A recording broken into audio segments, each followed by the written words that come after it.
And I also think something that has been a perennial Achilles heel in the sales profession, which is there is a propensity to promote your top performers into leadership roles. And in my experience, probably more often than not, it winds up being a disaster for a couple of reasons. One, those top performers assume that people either do things the way they do, or once they show them their secret sauce, that those individuals all of a sudden are going to start to do the same thing. And that's just not how human beings work. And so I've seen cases, unfortunately, where not only do you wind up losing a top performer who clients loved, but you then turn over a team because the person didn't have the right DNA. At Elements of Culture, we sit down with experts in leadership and team building to explore the DNA that drives a thriving organization. Hello, everyone, and welcome to Elements of Culture. My name's Taryn, and I'm joined with my co-host, Julie. And today we have a very special guest with us. I have the pleasure of welcoming Kelley Hippler. She has an extensive background in sales, business, legal consulting, but also more than 2 decades of experience at Forrester, a renowned research firm. So welcome to Elements of Culture, Kelley. We're glad you're here. Oh, thank you so much, Taryn and Julie. Really been looking forward to this conversation and appreciate the great thought leadership that you both are putting out there. Thanks so much, Kelley. We're glad to have you. Go ahead and tell us, before we dove into the conversation and press record on the podcast, we got to hear just a little bit about your personal passion. So if you don't mind, before we get into some of the conversations on leadership and cultural things, what's your background look like? You mentioned you kind of found yourself always as like a numbers focused person. And throughout your career journey, it's kind of transitioned to and evolved. So let's talk about where you started, if you don't mind. Yeah, no, absolutely. And so, pretty much after graduating college, and I know I mentioned, I think it might have even been in high school, taking one of those, personality tests that tells you, what type of career you're best suited for. And it came back sort of saying accountant and bookkeeper. So good with numbers, maybe not so much with people. And so when I then went to get my MBA at night after my college, really dug in on the finance courses and thought that was sort of the path and the track that I was going to take. And then out of, obligation, you had to take these organizational behavior classes. And as I started to take these classes on leadership and organizational design, you start to realize like, that's actually what drives a business forward is the leadership of an organization and the culture. And so found myself gravitating more so towards what I thought initially were, these soft skills and recognizing that, no, this is actually what distinguishes business success is really being able to motivate your people, create a good and healthy culture where they want to help win, serve, and retain clients. And that was very eye opening for me. One article in particular that I still find myself going back to was the Harvard Business Review's service profit chain. And that concept back then, was that, how you treat your employees is how they will then turn around and treat your clients. And that was, very eye opening for me. I mean, you think about how many of your folks, whether it's sales or client success, they're on the front lines. They're the ones interacting with your clients.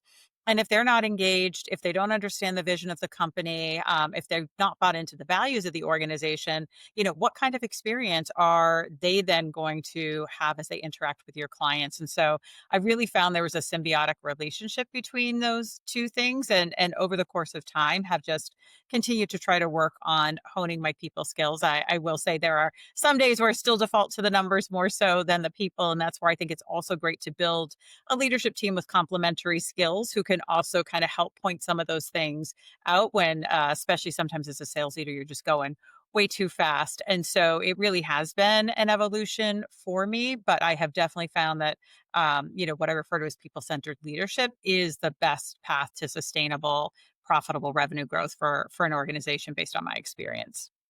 So, Kelly, I love that people centered.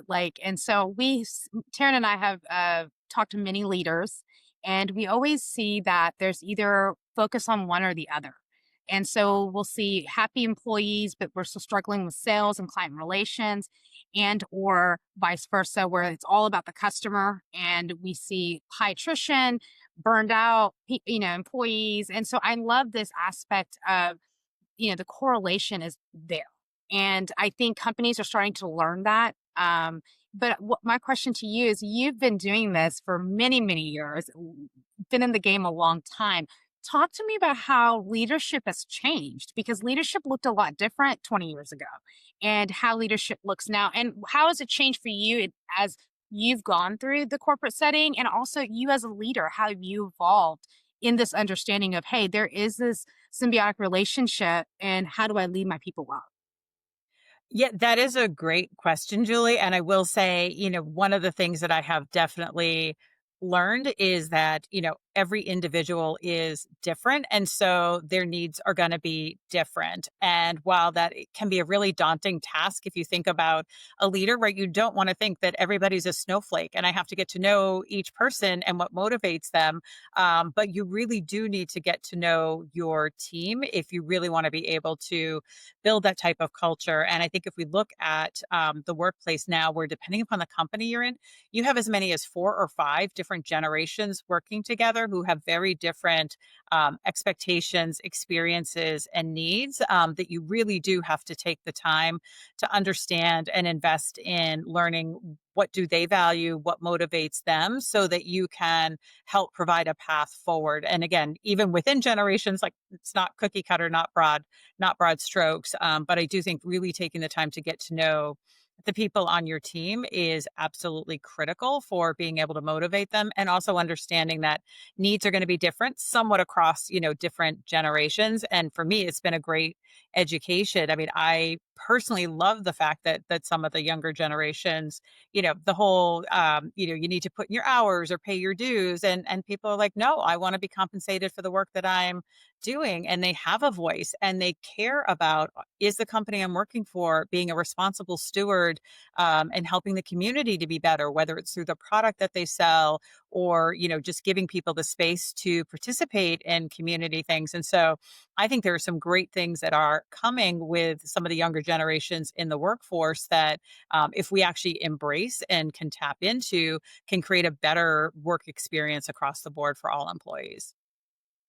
Kelly, I have to say, you're like a breath of fresh air, I think, to leadership, seriously, because I think sometimes there are people that kind of get stuck in their ways and they've been in the game a long time. And they're like, oh, we've always done it this way. Why do we have to change? Why do we have to evolve? And everything you're saying is so good, because there's something to learn from everyone, right? And everyone does have a voice, but I don't think we've always given the place for their voice to be heard, or welcomed. Another point I want to make before we move forward is, you talked about your own personal skill set fresh out of college, and you were, would be great at an accounting or numbers, but your own personal skills have developed. You've recognized the need and the importance to develop certain skill sets. And I think that's also something that's necessary. No matter what generation you represent in the workforce, there's something to be learned from, Gen X, or the boomers or the millennials, or, whatever the generation or differences are that we have in the workplace. There's something to be learned and developed. And I think that more and more we're having to evolve as individuals so we can be in touch, properly with our environments and those around us.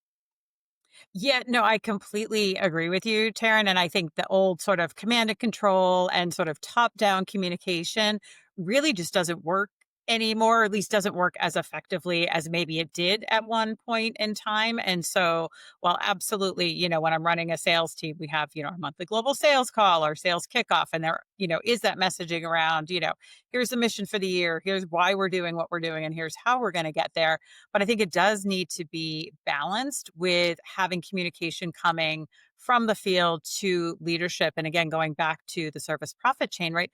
The people on the front lines, they're interacting more with your clients than a senior leader ever could. And so if you have the trust of the people that you're working with, if you're interacting with them, and so, when I would visit field offices, I would do a open Q&A or an ask me anything session. I would meet with high potentials and all sales leaders. We had a sales advisory council that we met with monthly, so that you can have the dialogue going both ways, because you're going to learn more about what's slowing your team down and what are some things that you can fix? And then where are there gaps in what you're trying to deliver to your clients that you can help fix? But that's not going to happen if people don't feel comfortable sharing Mhm. that information, if you haven't built the trust, and quite frankly, if they don't think you want to hear anything other than everything's great. And I, had multiple conversations with folks saying, look, I can't fix problems that I don't know about. Like, I want you guys to tell me what slows you down, what gets in the way, what are you hearing from clients so that I can then work with the rest of the leadership team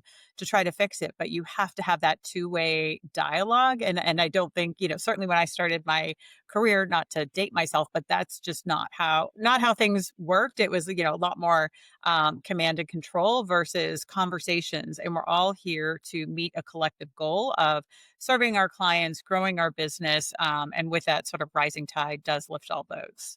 Mhm. Yeah. So when you're talking about building that relationship and communication, because Taryn and I are big on the communication factor, and we notice that even generationally, communication looks different. And so it seems like there seems to be more ways to communicate. There's more platforms, there's more messaging, there's Teams, there's Slack, there's email, there's all these things. And yet we're still kind of dropping the ball a little bit in the area of what's being missed.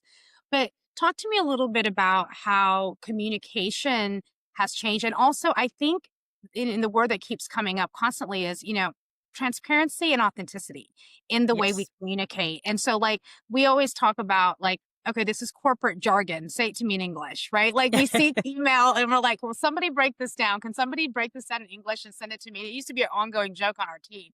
Who wants to break the email down and tell us what's really going on? And so, Right. like, talk to me a little bit about the transparency and the authenticity of communication, how that's changed too. Because I think the way even we're communicating with clients looks a lot different because I think they're looking for those things as well. Oh, absolutely. And, I do think something I've always prided myself on is just being very transparent, whether with the sales team or with the rest of the leadership team or whole company, as the case may be at Forrester, in terms of, hey, here's how we're tracking for the quarter, and then sort of once you get into the final week of the quarter, kind of daily updates, recognizing and celebrating larger deals. And I think to your point, Julie, part of being effective now is understanding what channels do people want to be communicated through. And so now a lot of the, celebrations and, of deals may just be a Slack or a text because people aren't in offices. But I think that that's also where when you start working with a new team, just having those conversations like, what's your preferred communication, method? Do you prefer text, email, Slack? And just understanding what's going to mean the most to your team. Do you want me to celebrate you in public, or is it more important that I acknowledge what you're doing? And so, again, I think it goes back to really understanding the people on your team and what motivates them, what's important to them, and then adjusting your style to what really is going to make that connection versus what have you always done, or what's quite frankly easier sometimes to get something out and off your plate. Because I know sales leaders are always so busy, but it really does come back to what's going to resonate most with the person who's on the other end of that communication. Yeah, I agree with that, Kelly. I want to take just a step back for a moment and talk about sales. Your experience in leading sales teams, global sales teams, actually, and being a numbers person. I know that your leadership style has evolved and you're very focused on people, but thinking about those that might have leaders that at the end of the day, at the end of the quarter, they're looking at the bottom line. They're looking at the numbers, right? So how would you say that how does people equal, the results? How do you get that people focus, the culture, the things that you're doing to see what motivates them?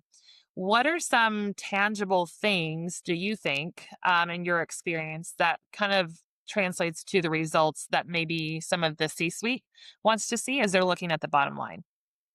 Yes, absolutely. I think there are a number of tools. And again, knowing that not all sellers are great with numbers, sometimes just actually taking the time to break it down for them.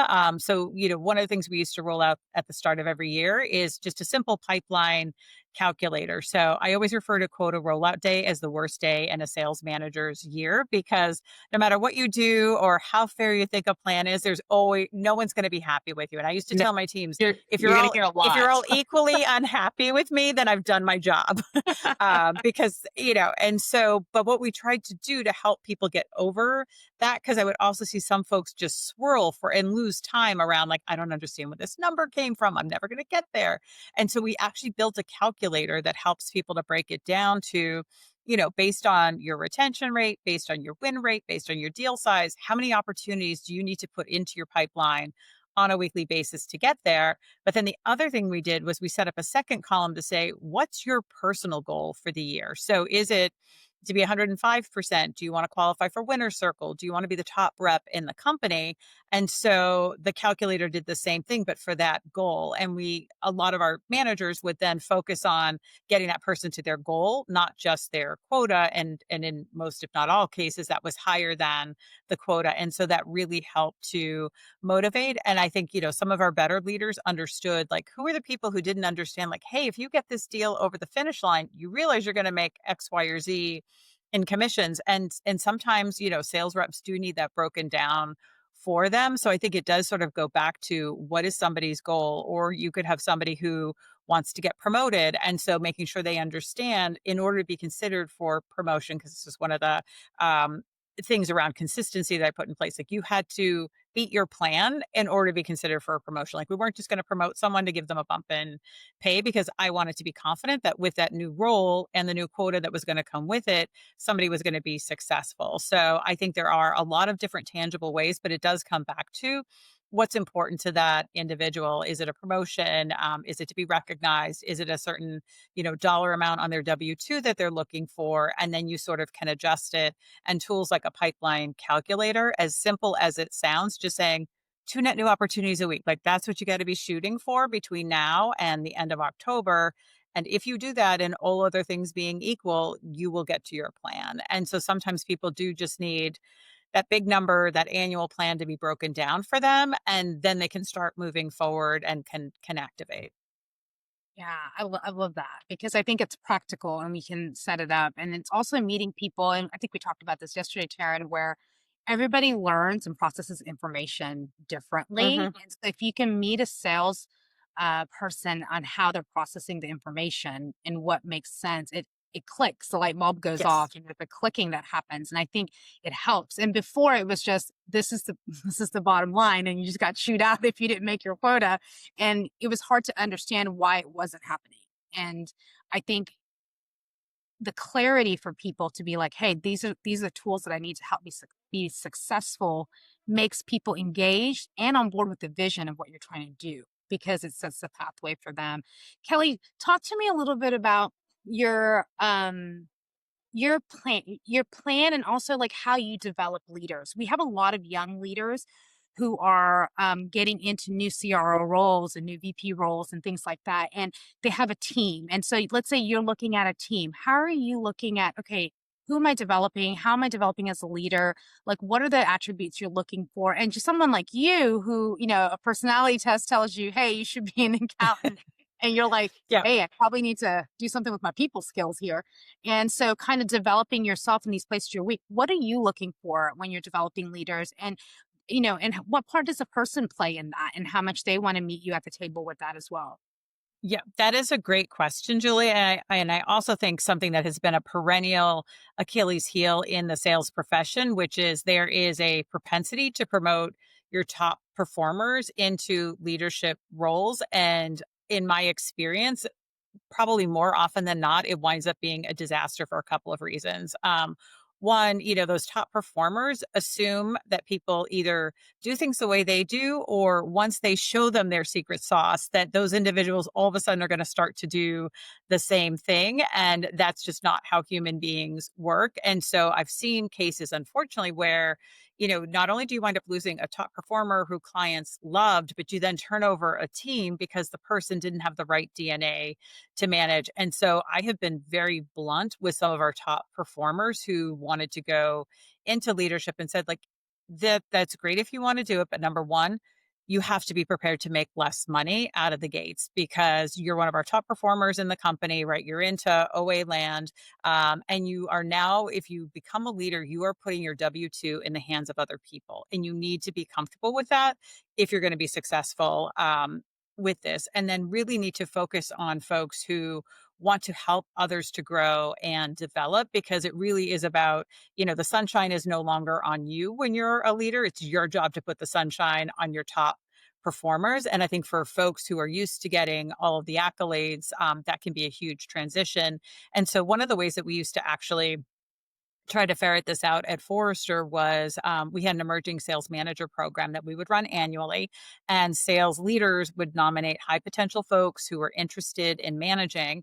And I got accused of coming into the first session and trying to scare people off because I would tell people, some of you are going to go through this program and be like, that's great. When, put me in, coach, I'm ready to go. And others are going to be like, thank you so much. I never want to manage human beings in my life. And for me, that was a great outcome because I wasn't going to lose a top performer who was going to move into a role that they weren't going to be happy in or successful at. And in some cases, it was kind of funny because folks would then come back a couple of years later and say, okay, I'm ready now. I understand now what's involved with being a leader and how it's a different job. And so part of the other thing that we then realized was, hey, if we want to keep these individual contributors growing and staying with the company, but if management's not a track, then we have to add more job levels and the ability to actually move up as an individual contributor and run a bigger book of business or larger clients, so that we could retain those folks. But we definitely had an emerging sales manager program. It was a way for folks to really understand,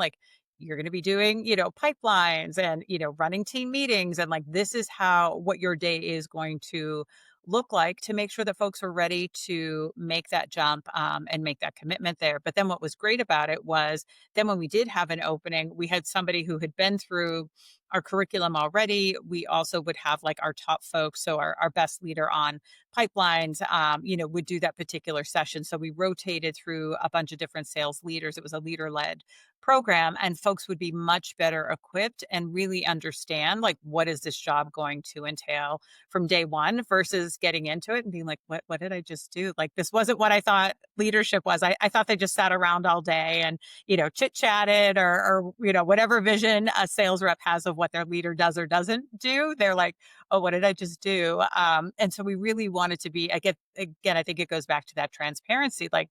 This is a completely different job. Here's, the types of things you're going to be doing. And if it's not for you, totally fine. We want to keep you, we want you to grow. And there's this other path that you can take within our organization to do that. I love everything that you're saying there, Kelley, because it's like you're just putting it out there. Let me just be honest with you. Here's what the role is, here's what it's not. And when I think about, someone who's in sales leadership and someone who might do a poor job in trying to recruit is you're trying to oversell, right? You're overselling the Yes. role and you're getting, and I think of that like used car salesman mentality, like, oh, you're going to hype it up and, you're going to say all these things about it. And like you said, the reality is you get somebody in the role and they're completely unhappy and you've transitioned them into something and that you're losing that productivity from the individual selling part of the equation. You know what I'm saying? And so Yeah. I love that you're talking that you have to be honest about it and not oversell the role because you're exactly right. Leadership is about pointing a light on someone else, not on your own, contributions. And I remember a particular season of my own life where they took a top performer and put this person in a leadership management position. It was not pretty. Yeah. I mean, Yeah. colleagues were like, this isn't working, it was not pretty. I'll just leave it at that. Talking about sales and managing the day to day, of course, a healthy leader and someone who's honest, and lets the team feel seen and heard and safe is certainly important. But sales is challenging. With sales, there's quotas, there's numbers to meet, there's often burnout. We all have other lives outside of our sales. Now, some salespeople might be selling while they're on the phone at the grocery store, but the reality is we all have a lot going on. So, how did you manage? The burnout, the overload with your teams? How do you keep teams focused? Because the other part of that is, and you talked about this with Julie and I earlier, managing through the transitions of COVID and how that impacted your team. And wellness has become such a key point where companies are putting a focus on and trying to really help employees with that holistic approach of wellness and balance with work. So what's your approach with those areas? Yeah, no, that is a great question. And I do think we learned a lot through COVID about just needing to be more human and recognizing that people do have lives outside of work. And I will say, earlier in my career, like when I first became CSO at Forrester, you sort of take a look around and they're like, oh my God, like we should be doing this better. And we could be doing this and that. And so I was definitely very guilty early on of trying to change too much too fast and nearly broke my team trying to do that. And so we sort of came to a place where we agreed, let's only try to change one major thing at a time, even though it meant leaving a bunch of things sub-optimized, but really needing to prioritize because, the reality of being in a sales role is, you are always on the clock, right? The meter is always running. And anytime you're asking somebody to take time out for any type of training or to use a new tool, even if it's intended to make them more productive, in the short term, there's going to be a dip in productivity. So you really need to be thoughtful and mindful about when you're going to ask somebody to try to change something that they're doing.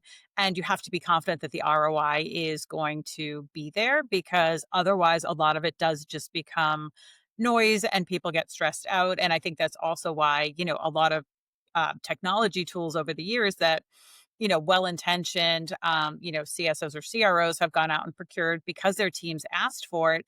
They just didn't have the time to actually implement, do the behavioral change and the reinforcement to ultimately get the lift. And so what I've really pushed myself to do in recent years is be a lot more focused and focus on those things that can have the highest impact because the system can only take so much change at once. And there's so much coming at folks between the markets, your clients, macroeconomic conditions, geopolitical, episodes, depending upon where you operate, that you're just adding to what is already a chaotic environment to be selling in and a stressful environment. And so it really has forced me to focus my efforts to try to find those areas that are going to have the highest impact for the team to try not to add to those stress levels as well as the noise, and definitely realized early on that I was part of the problem. And so we definitely scaled things back, which again, it's hard to do, right? Like you're like, oh my gosh, we could be doing this better. And like, if people only knew how to have this conversation, but there are only so many hours in the day and there's only so much people can absorb. And I do think the pandemic really forced us to take a step back and say, what's the most important thing that our folks need to know right now to help our clients based on where our clients needed Forrester during the pandemic. And then if it didn't meet that bucket, then we're like, okay, it can wait. And that's, for me personally, was really hard to do. And I still apologize to some of my leaders from back then, just from trying to do too much and put too much change through the system. Again, well intentioned. I think a lot of people are, whether it's, a product group or a marketing group or, a new technology, but you really do have to pace it and prioritize because again, sales is always on the clock. Yeah. Kelley, you've been doing this a long time.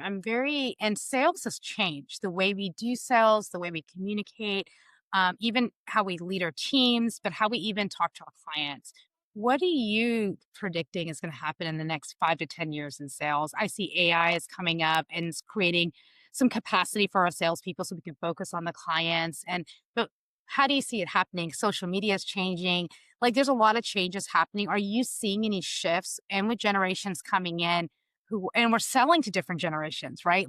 There was a client base that we sold to. Now that's looking a little different too. So much variety of generations in the workforce and our clients look different. Talk to me a little about what are you expecting?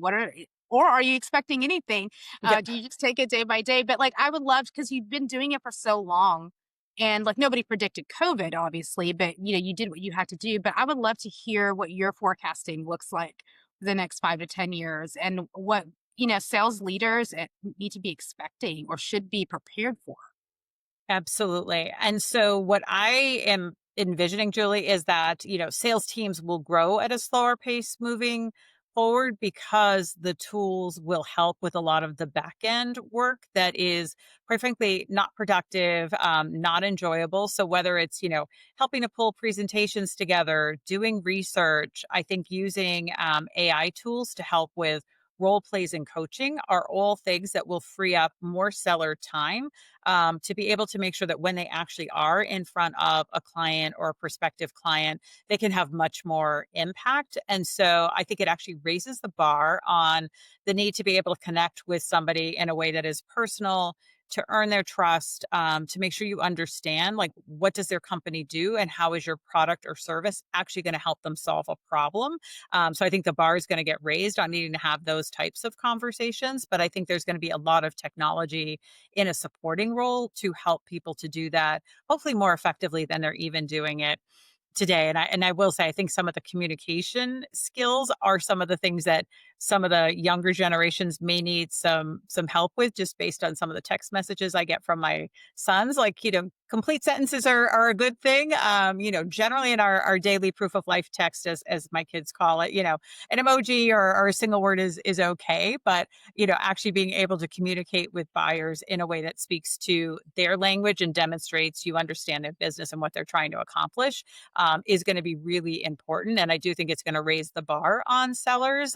But I think companies that are looking to use the tools to help their sellers versus replacing them will meet with much better results. Because I also think what's going to happen is, I think the trust level is so low in some organizations that if reps are sitting there saying, well, if I use this tool, I'm going to train this tool to do my job, and then my company's going to get rid of me, then you're going to have nobody wanting to use the tools. And then it's going to be a lose lose. And so I do think being very clear with your team about why we're getting these tools, how we plan to use them, and how it's going to help them to sell more, be more impactful. And, yeah, the plan is probably going to be to grow the team at a slower pace moving forward, because we want to make sure that everybody who is here and on board is winning and meeting their goals. I think companies that really do focus on that will find themselves in a much better place, and with people who can serve their end clients better. So, Kelly, before we wrap up here in the next couple of minutes, you talked early on, just to kind of bring this conversation full circle, that, you kind of started out one place with very number focused, and you've learned just the importance of having that kind of people approach. You've had to learn and develop skills along the way to do that. You've had to put in your own time and energy, I'm sure, outside of even work hours.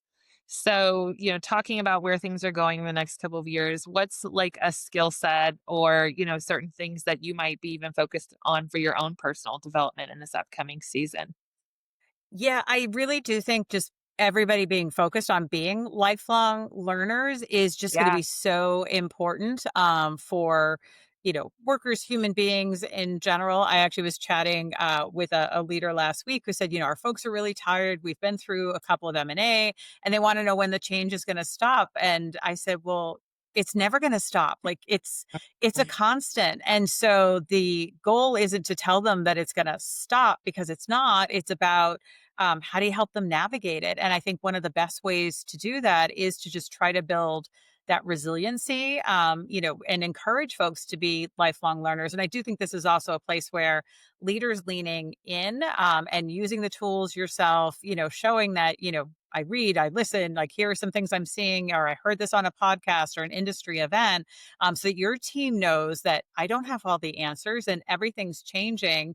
Hopefully creates an environment and a culture where everybody's leaning in and bringing things to the table and recognizing, just to your question earlier, nobody really knows what things are going to look like in the next 5 to 10. I mean, maybe some people think they do. Some people have probably some good educated guesses, but the reality is 5 years from now, stuff could look a lot different, or maybe it does. If you believe the MIT report that came out that said 95% of AI projects have not met with expectations, maybe it doesn't look that different. But I think part of it is, being ready for anything and just continuing to learn regardless of the level that you're in within an organization, I think is one way to try to future proof your career, because change is not going to, if anything, it's going to continue to accelerate.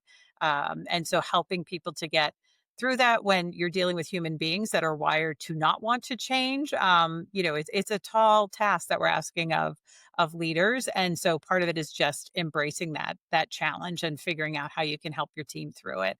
And it starts with being open to it yourself. I think my Microsoft Copilot knows me better than anybody right now, and is giving me great feedback and guidance on the daily. And so I, was a little reluctant at first, and now it's like, okay, as soon as I have a draft, it goes right in, and I'm saving time. And so it's like, why wouldn't I do that? Why was I so resistant? And so I think it is really just about trying to create those environments where people are encouraged to become lifelong learners, and leaders get comfortable that we don't have all the answers, but collectively we'll chart a course together.